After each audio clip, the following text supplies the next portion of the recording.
Tip lang para hindi kayo matambakan ng inyong mga printing jobs, lalo na yung mga pinapagawa ng mga politiko. O may mga technique po tayong ginagawa dyan para hindi kayo matambakan. Ano yun? E di tingnan natin.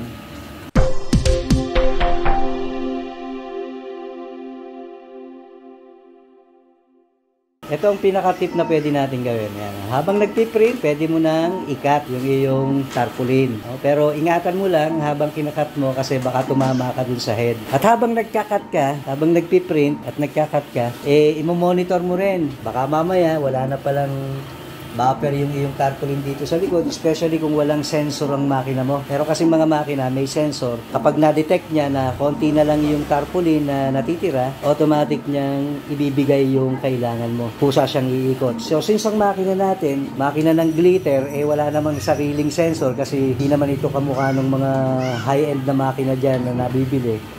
So, manual ito. Manual ang pag-ayos natin. Bakit useful din ang ganito? Bakit useful ang ganitong technique? Una-una, mabilis. Pangalawa, kapag maliit ang space mo, tamang-tama lang. Kasi hindi mo na kailangan maggupit ng tarpaulin sa baba. Lalo na kung maliit lang ang space mo. Yan, no? Parang ganyan. Maliit lang ang space natin. Mas okay yung ganitong style. Habang nagpiprint, cut. Yun nga lang, sabi ko nga, habang nagkakat ka, huwag mong kalimutan yung iba pang bagay na mahalaga.